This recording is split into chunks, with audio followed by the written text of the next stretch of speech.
Du coup, on passe au SCP japonais. Nous sommes à SCP 1382-JP. Une anomalie hante la narration. Il est trop mignon! On dirait... Alors, on dirait bien évidemment le mec chelou de Chihiro. Et deux, on dirait la grande dame qu'il y a dans Repos aussi. Mignon! On dirait un petit fantôme. Il est trop chou. C'est un Euclide et du coup, c'est une représentation typique du SCP au sein d'une illustration. Ok. Chelou ça par contre. Alors description. SCP 1382-JP est une construction métafictionnelle consciente classifiée en tant qu'anomalie narrative de classe servante ou servantesse. A priori issu du livre Manifeste du Parti communiste écrit par Karl Marx et Friedrich Engels en 1848. Le SCP entre dans les fictions et altère leur contenu pour s'y inclure lui-même en tant que personnage. Lorsque le SCP apparaît au sein d'une fiction faite de textes descriptifs, sa présence est annoncée par une phrase basée sur l'introduction du Manifeste du Parti communiste, qui se lit en général comme si... Ok. Oui, en français, s'il te plaît. Un spectre hante l'Europe, le spectre du communisme. Ok, c'est ça. Donc, le spectre du communisme. Un spectre hante, du coup, nous, on a eu comme exemple l'Europe, le spectre du communisme. Donc, c'est toi, le spectre du communisme? Bonjour. Les détails de cette déclaration varient en fonction du style d'écriture et de l'intrigue de l'ouvrage original.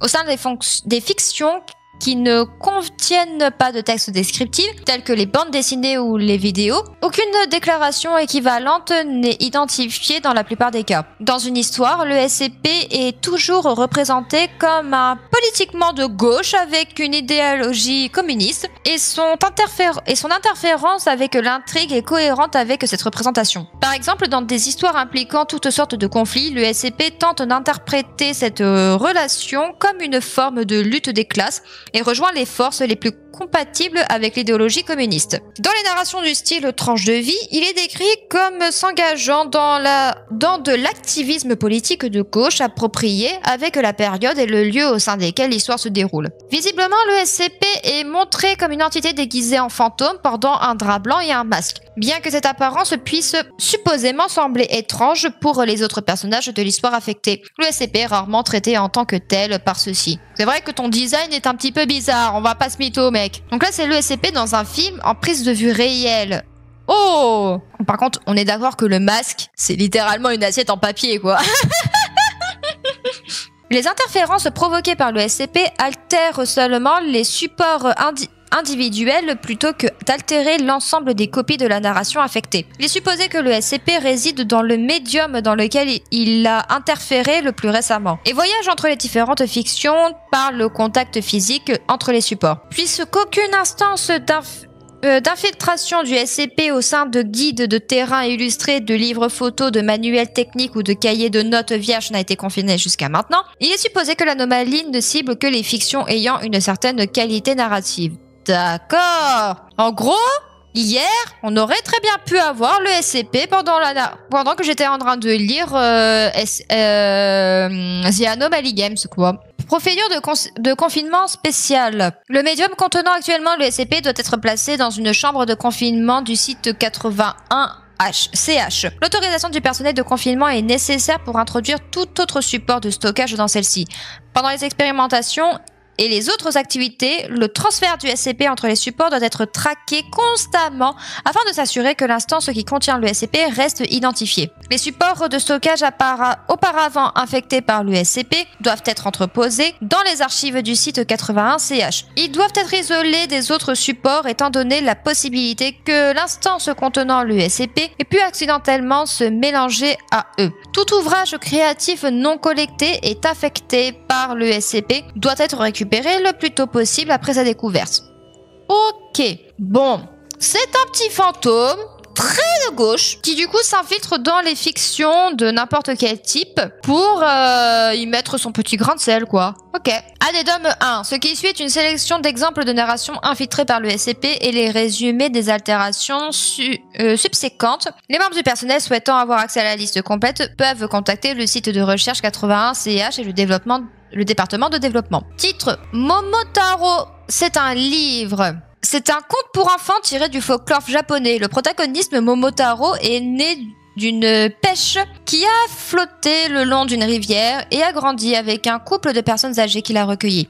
Lorsqu'il est assez grand, Momotaro voyage jusqu'à une île du nom d'Onigashima, le fief des Oni, donc les ogres, qui terrorisent les villageois et pillent leurs biens afin de les vaincre. Il donne des boulettes de millet à 3 animaux qu'il rencontre sur son chemin, un chien, un singe et un faisan, et qui deviennent ses compagnons. Momotaro réussit à vaincre les Oni et rapporte leur trésor à son village. Ok. Le SCP apparaît avant le chien et s'introduit dans la narration comme le premier personnage rencontré par Momotaro sur son chemin vers Onigashima. Le SCP interprète la spoliation du trésor des villageois par les Oni comme une métaphore pour le capitalisme et demande à Momotaro s'il peut le suivre dans son voyage. Momotaro offre au SCP une boulette, mais ce dernier la décline et explique qu'il ne se bat pas pour une récompense mais pour la justice. Après avoir recruté le chien, le singe et le faisan dans le groupe, ils arrivèrent à Onigashima où le SCP tente de raisonner pacifiquement les Oni. Cette tentative rate et mène à un conflit violent, tout comme dans l'histoire initiale. Après que les protagonistes gagnent la bataille, le trésor est rendu aux villageois. L'histoire se termine avec une scène décrivant les Oni renforcés travaillant main dans la main avec les villageois afin de se faire pousser les plantations. Ok. Note, un des cas les plus directs en narration, les êtres surnaturels malfaisants sont régulièrement considérés comme des métaphores pour le capitalisme ou toute autre forme de pouvoir corrompu. D'accord, je vois. Ensuite, nous avons Les Dents de la Mer. Très bien, une vidéo enregistrée sur un DVD. Je pense que vous connaissez Les Dents de la Mer, mais nous allons faire un petit résumé. C'est un thriller cinématographique de 1975 à propos d'un requin mangeur d'hommes réalisé par Spielberg. Sur la plage de l'île d'Amity, située au large de la côte est des États-Unis, une femme est tuée par un requin. Le chef de la police, Martin Brody, tente de faire fermer la plage, mais est ignoré par le maire et d'autres figures d'influence de la ville qui ont comme priorité les revenus rapportés par le tourisme.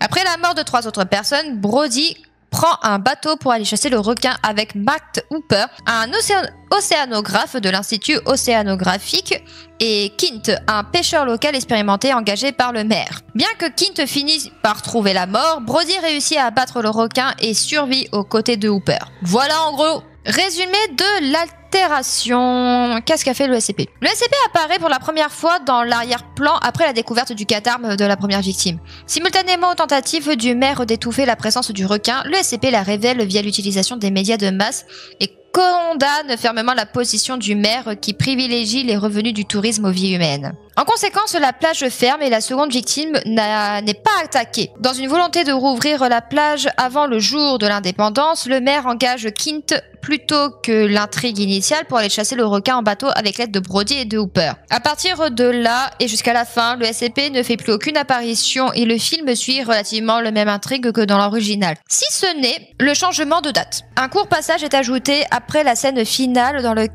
durant laquelle le SCP brise le 4e mur afin de parler aux spectateurs. Le SCP les informe que tous les requins ne s'attaquent pas aux hommes et les encourage à comprendre l'importance de la protection de l'environnement afin de sauver les espèces de requins en voie d'extinction. C'est trop gentil ça, c'est bien!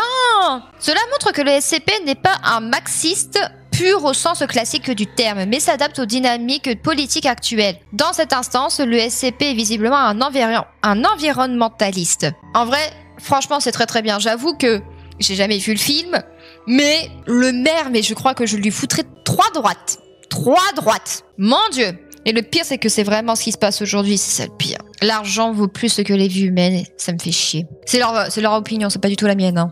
Alors, le prochain, c'est Un chant de Noël, c'est un livre. Une nouvelle écrite par Charles Dickens, Ebenezer Scrooge, c'est comme ça que je prononce, un marchand londonien et un avare au cœur de pierre qui est détesté par tout son entourage. Même le jour du réveillon, il ne change rien à son habitude. Cette nuit-là, il reçoit la visite du fantôme de son ancien partenaire, Jacob Marley. Ce dernier le met en garde contre ses manières d'être en l'incitant à changer et lui dit qu'il sera visité par 3 esprits. Ainsi, Scrooge est confronté aux fantômes des Noëls passés, présents et à venir. et reconsidèrent ses choix de vie grâce à leur enseignement. Lorsque Scrooge se réveille au matin de Noël, il est un homme nouveau, ayant abandonné son attitude froide à l'égard de ceux qui l'entourent. Il célèbre Noël à leur côté. Il y avait un film Barbie qui reprend exactement cette histoire. Du coup, qu'est-ce qu'il a fait le SCP? L'intrigue reste inchangée jusqu'à la fin de l'apparition du troisième esprit. Pendant la nuit de Noël, le SCP se présente comme le fantôme de 5 ans plus tard. La raison exacte de ce nom est inconnue, probablement une référence au fait que le manifeste du Parti communiste a été publié 5 ans après un chant de Noël. Peut-être. Et il félicite chaleureusement Scrooge pour s'être détourné de son obsession pour l'argent et s'être ouvert à l'humanitarisme. Il lui dit ensuite que tout travail salarié est par essence une forme d'exploitation qui doit être supprimée dans l'intérêt du bonheur de tous les êtres humains. Scrooge sourit et serre la main du SCP et lui offre son aide. Note. Est-ce que l'absence d'interférence durant l'intrigue est liée au fait que celle-ci contient certains aspects critiques du capitalisme au premier lieu? Il me semble qu'il y ait ici quelque chose de différent des autres instances. Ok, attendez 30 secondes. Pourquoi vous m'avez pas dit que vous voyez pas le truc? Mais pourquoi vous m'avez pas dit que la capture Discord n'est pas bien? Enfin, la capture du truc. Alors, le prochain, c'est Cours Mélo. C'est un livre. C'est une nouvelle japonaise de 1940 écrite par... Alors moi, je prononce Dazai Osamu, c'est peut-être pas ça. Un jeune paysan du nom de Mélo visite la ville de Syracuse et est engagé d'apprendre que Dionysus plutôt, un tyran misanthrope, a fait exécuter de nombreuses personnes. Ok, il tente d'assassiner le roi mais est capturé par ses gardes et condamné à mort. Il demande un sursis de 3 jours avant son exécution afin de pouvoir se rendre au mariage de sa sœur et est autorisé à retourner à son village en échange de son meilleur ami, un tailleur de pierre du nom de Célinatius, peut-être, en tant qu'otage. Après le mariage, Mélo repart pour le palais du roi, mais est freiné par plusieurs obstacles tels qu'une rivière en crue et une attaque de bandits et manque d'abandonner de fatigue. Regagnant enfin sa volonté, Mélo court aussi vite que possible et arrive de justesse au palais du roi juste avant le crépuscule. Mélo ayant respecté sa promesse, le roi Dionysus retrouve foi en l'humanité. D'accord, donc c'est l'histoire en fait d'un jeune paysan, Mélo, qui a tenté de tuer le roi qui est un tyran, mais il a été arrêté. Et le jour de son exécution, il a demandé un sursis de 3 jours pour participer au mariage de sa sœur et il a promis de revenir. Et malgré tout ce qui s'est passé, il est réussi à revenir en temps et du coup le roi, il a retrouvé foi en l'humanité et du coup c'est plus un tyran, c'est ça l'histoire? Si c'est ça, c'est très louable. Hein. J'espère qu'il l'a pas exécuté derrière quand même. Alors, qu'est-ce qu'a fait le SCP? Il apparaît rapidement dans l'histoire et empêche Mélo d'entrer dans le palais du roi. Il lui parle de la théorie des 2 étages. Les 2 étapes, qu'est-ce que c'est que ça? La théorie de la révolution en 2 étapes est nécessaire pour parvenir à un système socialiste en partant d'un système pré-capitaliste tels que le féodalisme ou la monarchie absolue, en provoquant d'abord la révolution démocratique bourgeoise pour abolir le système actuel, puis une révolution socialiste après le développement du capitalisme.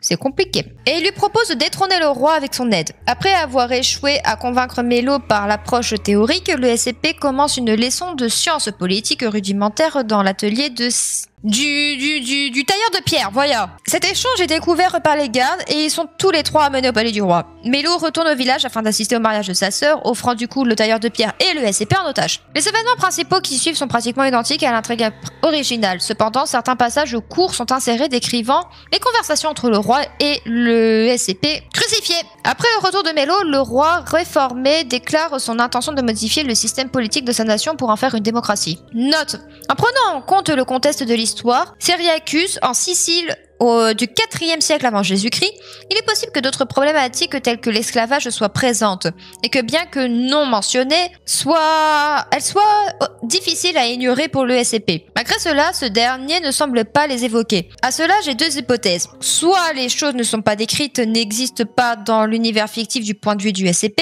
ou il y a certaines limites aux déviations engendrées par les interventions du SCP sur l'intrigue principale. D'accord. Ensuite, on a une expérimentation numéro 3, Retrouve-moi à la fête, qui est un enregistrement sur DVD. Alors, c'est un court-métrage réalisé comme expérimentation de la Fondation. Il décrit les activités quotidiennes de 3 anomalies tous d'après des yokals japonais connus, vivant au sein de la société humaine dans le Tokyo moderne. Dans le dernier acte, les 3 anomalies se déguisent en humains, vont ensemble à une fête, se révèlent leur vraie identité et deviennent des amis partageant un même secret. Cette intrigue a pour but d'inciter le SCP à révéler des informations à propos de lui-même. Oh! Est-ce que le plan va marcher? J'en doute. Qu'a fait le SCP? Une scène montrant le SCP dans sa vie quotidienne est insérée au début du film. Tandis que les autres personnages cherchent à cacher leurs caractéristiques inhumaines, le SCP ne s'en préoccupe pas. Malgré tout, le SCP est traité comme un être humain normal. Dans la narration, le SCP est décrit comme un activiste politique local qui diffuse des informations sur Internet et organise des actions dans la rue. Certaines scènes le montrent en train de mener des efforts d'assistance philanthropique à destination des sans-abri et d'autres personnes socialement vulnérables. À la fête du dernier acte, le SCP se démasque et se révèle aux autres personnages, se présentant comme un spectre. Il leur parle ensuite du mouvement politique au sein duquel il est engagé et affirme que les communistes trouvent honteux de cacher leurs opinions et leurs idées. Ok. Alors, actuellement, la seconde hypothèse est supposée par plus de preuves. L'absence d'une intrigue forte particulière devrait permettre au SCP de se comporter plus librement. Et les narrations sous forme de tranches de vie pourraient être utiles dans l'optique d'obtenir plus d'informations. Intéressant. Ensuite, nous avons l'expérimentation 5, un bureau. C'est un cahier. Le travail expérimental du chercheur Ashido, un expert en théorie des anomalies narratives, il est écrit dans le format standard des retranscriptions d'enregistrement vidéo contenant un personnage créé d'après l'auteur lui-même en train de lire des documents qui sont explicitement décrits comme contenant le rapport du SCP dans son bureau. Il est attendu de ce personnage d'auto-insertion qu'il prenne le rôle d'un membre du personnel de la fondation et interagisse avec le SCP dans la narration altérée. Et on a un enregistrement, pas mal. Le chercheur Ashido est dans son bureau travaillant sur son ordinateur portable. Un rapport au sujet du SCP est visible sur l'écran. Un coup retentit à la porte. Entrez. Une anomalie entre dans le bureau, l'anomalie est liée au communisme. Excusez-moi. Oh, c'est... Le chercheur Ashido regarde l'écran puis observe l'entité. Il identifie en tant que SCP. Très bien. Alors, il semblerait que ce ne soit pas la réalité. Est-ce que j'ai quelque chose sur le visage? Non, nous ne savons pas. Les expérimentations précédentes que vous n'avez pas de visage. Aussi, ce que je veux savoir, c'est pourquoi. Vous voulez dire pourquoi je n'ai pas de visage? Oui. Eh bien, au sein d'un système capitalisme, le prolétariat est marchandé et privé de son statut de personne. Et si au bout d'une telle déshumanisation, il y avait un spectre sans visage et sans individualité? Sans individualité? Jusqu'à preuve du contraire, vous n'avez pas mal de personnalité à revendre. Celle-ci est le fruit d'un effort permanent. Si je la néglige, elle sera effacée en un souffle. Si vous ne continuez pas à agir, vous devenez rapidement une part du système. Une foule sans voix. D'accord, c'est une pensée intéressante, mais ma théorie est que votre origine n'est qu'une vague expression figurative et... Monsieur, je vous prie d'éviter de me définir. Même si j'étais effectivement quelque chose, je devrais être en capacité de décider de ce que je suis maintenant. C'est pas faux. Toutes mes excuses, je n'ai pas fait preuve de considération. Puis-je vous poser une question à mon tour? Quel est le rôle de cet endroit? C'est mon lieu de travail. Et quel est votre travail? D'enquêter sur vous, je suppose. Êtes-vous un agent des autorités? C'est de la suppression des idées que vous faites, n'est-ce pas? Non, je ne suis pas de ce genre. J'ai pas pour but de dire quoi que ce soit à propos de votre idéologie. Je veux juste étudier les particularités que vous démontrez. Cela ne devrait pas être autorisé non plus. Si vous déviez de la norme, décidée par ceux que vous ne connaissez même pas l'existence, n'êtes-vous pas un sujet de recherche sans consentement? Attendez, calmez-vous s'il vous plaît. Je m'en fiche, maintenant je crois que je vais y aller. Laissez-nous au moins savoir ce qu'il y a sous votre drap. Et par-dessus le marché du harcèlement sexuel, j'en ai assez. J'avoue, c'est du harcèlement sexuel ça. Le SCP sort par la porte. Ah, bon, il est parti juste énervé. L'auteur, probablement moi dans la réalité, aurait dû inclure des gardes de sécurité dans les personnages.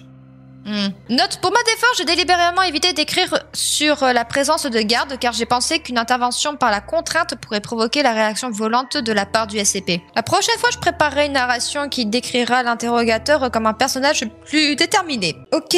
Donc en fait, lui, il a créé une fiction dans laquelle il était en train de faire ses trucs de son côté. Et du coup, en fait, il s'est décrit lui-même avec sa propre personnalité pour avoir un espèce d'interview, en fait, avec le SCP, ce qui, du coup, a marché. Et du coup, en fait, le SCP a quand même très mal pris ce truc parce qu'en fait, selon lui, effectivement, alors, sous prétexte que moi, je ne corresponds pas à vos normes, bah, vous vous permettez de faire des expérimentations sur ma personne sans mon consentement. C'est ça que ça veut dire. Bon, il a pas tout à fait tort non plus, hein. Addendum numéro 2. Un examen secondaire de la librairie au sein de laquelle le SCP fut initialement découvert a permis la récupération du livre altéré suivant. Ce dernier fut probablement négligé lors de la fouille initiale étant donné que la nature infime de l'altération, l'instance en question s'écarte des motifs généraux des altérations narratives du SCP et est supposé être potentiellement lié à son origine. L'enquête supplémentaire est en cours. Le manifeste du Parti communisme, bien évidemment. Un livre de 1848 écrit par Karl Marx et Friedrich Engels en Allemagne à l'origine. La plus ancienne tribune du communisme scientifique est l'ouvrage le plus connu de la littérature marxiste. Son contenu principal est un discours sur la lutte des classes et le communisme, avec très peu de narration. Il y a peu d'altération dans l'ensemble. La dernière phrase « Prolétaires de tous les pays, unissez-vous » est suivie de la clameur « Hurrah » ajoutée à une police d'écriture différente du texte original. Ça voudrait dire que le SCP, il a lu le bouquin et il a rajouté sa petite touche personnelle. Addendum numéro 3. En se basant sur les résultats de l'enquête décrite dans l'addendum 2, le chercheur Ashido, assigné au SCP, développa une nouvelle hypothèse concernant son origine et son identité. Il entreprit de vérifier son hypothèse en écrivant un récit au sein duquel un personnage écrit d'après lui monologue au sujet de cette dernière avant d'introduire le SCP au sein de la narration. Ce qui suit est l'histoire expérimentale altérée. Une anomalie apparaît devant le chercheur Ashido. L'anomalie est liée au communisme. C'est encore vous? Je tiens à vous présenter mes excuses pour la dernière fois. Aujourd'hui, je souhaiterais présenter une nouvelle hypothèse concernant votre identité. Je vous ai déjà dit de ne pas me définir. Oh, ne dites pas ça, s'il vous plaît. C'est un sujet qui vous concerne vous aussi, sous le drap. Il semble avoir été contrarié. Commençons donc avec la prémisse. Tout d'abord, vous semblez avoir une tendance à vous introduire aussitôt que possible dans l'intrigue narrative. Je ne sais pas si cela est intentionnel ou s'il s'agit simplement de votre nature en tant qu'anomalie, cela dit. Et d'après un examen approfondi de tous les ouvrages sur lesquels vous avez interféré, il n'y a que 2 instances au sein desquelles vous avez dérogué à cette tendance. Il est évident que cela retient notre attention. Je ne vois pas de quoi vous voulez parler. Le premier, le manifeste du Parti communiste. Je pensais qu'il aurait fait partie des preuves qui appuyaient ma première hypothèse, mais il pointait aussi vers une autre idée. Qu'est-ce que vous essayez de dire ? Seulement le dernier paragraphe a été altéré, mais vous étiez là dès le début, n'est-ce pas? Plus exactement depuis l'introduction, un spectre hante l'Europe. Le code indiquait votre présence. Il est difficile d'imaginer quel genre d'espace narratif ce type d'écrit peut former dans les faits, mais dans tous les cas, vous avez dû tout observer. Vous avez lâché un mot à la fin et c'est tout. Il semble de nouveau avoir été contrarié. La seconde instance est un chant de Noël. Vous vous êtes finalement montré après la conclusion de l'histoire de Scrooge. Cependant, permettez-nous de reprendre ce que nous avons dit à propos du manifeste du Parti communiste. Et si, dans cette histoire aussi, vous étiez présent depuis le début? Je vous en prie, arrêtez-vous. Il n'y a qu'un seul personnage auquel vous pouvez penser. Je pouvais penser. Jacob Marley, l'ancien partenaire de travail d'Ebenezer Scrooge. Le SCP baisse la tête silencieusement. Après avoir développé un ego en tant qu'anomalie narrative suite à des facteurs inconnus, présumément à cause d'une interaction sociale entre les 2 ouvrages, Marley est sorti de sa propre narration et s'est initié au marxisme dans le manifeste du Parti communiste. Il est initialement décrit comme un fantôme regrettant son obsession pré-mortem pour l'argent, ainsi qu'il était le candidat parfait. Ouh, le SCP commence à grogner. Lorsqu'il est retourné dans son livre, il a dissimulé sa véritable identité et contacté de nouveau le nouveau Scrooge. Il a décidé du même coup de prêcher cette idéologie au sein d'autres récits. C'est mon hypothèse actuelle sur vos origines. Qu'en pensez-vous ? Maintenant que vous avez dominé à peu près exactement, je dois l'admettre. Vous avez raison, je suis Jacob Marley, un homme pathétique ayant vécu et étant mort pour et à cause de l'argent, seulement pour réaliser sa bêtise après sa mort. Pourquoi avoir caché votre identité ? Je croyais que vous aviez dit que se cacher était honteux. En tant qu'ancien capitaliste, je craignais que les gens disent que ma participation au mouvement des travailleurs ne soit qu'une supercherie de plus. En agissant en tant qu'activiste anonyme, je me détachais de ce passé. Je pense que c'est plutôt admirable. Cela montre à quel point vous prenez à cœur vos regrets. Si vous sentez toujours hanté par ce passé, c'est que vous ne vous êtes toujours pas pardonné. Comment pouvez-vous en juger? Comment pouvez-vous me connaître alors que je ne vous ai rencontré que 2 fois? Je vous l'ai dit la dernière fois, mon travail est d'enquêter sur vous. J'ai, au sens strict, je veux dire mon modèle, lu les dizaines de tracts de votre voyage. Je vois, ça fait sens. Maintenant, vous pouvez vous laisser aller en paix. Des chaînes et des cadenas tombent au sol depuis le dessus du drap du SCP en faisant de forts bruits métalliques. Oh, je me sens si léger. Il aura secoué son corps avec délice. Merci, j'espère vous revoir un de ces jours. Avec plaisir. Le SCP disparaît et le chercheur sourit le salut de la main. Fludge était supposé le questionner sur d'autres choses après que nous ayons amélioré notre relation. Oups! Il y aura éventuellement une opportunité pour une autre expérimentation. En ce qui me concerne, c'est probablement le meilleur résultat possible pour celle-ci. L'expérimentation a pu causer certains changements dans la nature du SCP.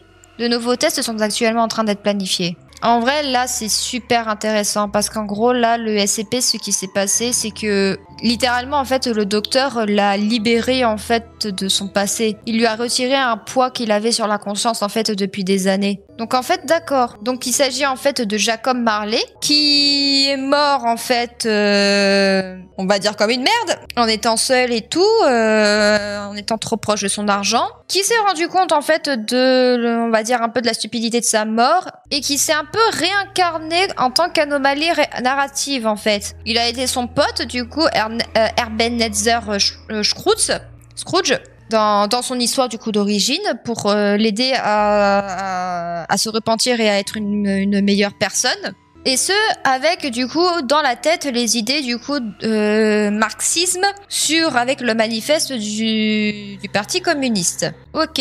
Et après ça, du coup, il a tenté, on va dire, d'améliorer la vie des personnes dans différentes intrigues avec du coup ses idées politiques dans la tête, quoi. Il a révélé le côté effectivement capitaliste du maire dans Les Dents de la Mer, qui préférait l'argent à la vie humaine. Il a tenté de raisonner le petit Mélo. Il est dans sa tentative d'assassinat de régicide. Mais voilà, en fait, concrètement, il aide les personnes qui ont un problème, en fait, dans les intrigues, pour qu'ils puissent avoir une vie meilleure, en fait. C'est un peu le poids qu'il avait dans sa conscience. D'accord. Mais est-ce que maintenant il sera plus un fantôme maintenant qu'il a été libéré de son passé? Parce que concrètement, s'il s'était déguisé en fantôme depuis tout ce temps, c'est à cause du fait que justement, il a peur que sa réputation d'ancien capitalisme en fait lui revienne à la gueule et que du coup, ses compatriotes communistes, au final ne lui fassent plus confiance sur le fait qu'avant il était capitaliste en fait. Est-ce qu'il va arrêter d'être un fantôme? Aucune idée. Mais en soi, c'est un SCP que je trouve extraordinaire. Je m'attendais à quelque chose d'hyper chelou quand on m'a parlé des SCP narratifs, mais en vrai de vrai, il est génial. Il est vraiment très très cool le SCP. Il est trop mignon dessiné comme ça. Bon, ça c'est notre histoire. Je vois. Sincèrement, je trouve vraiment que ce SCP est très très chouette. Il est vraiment très très chouette.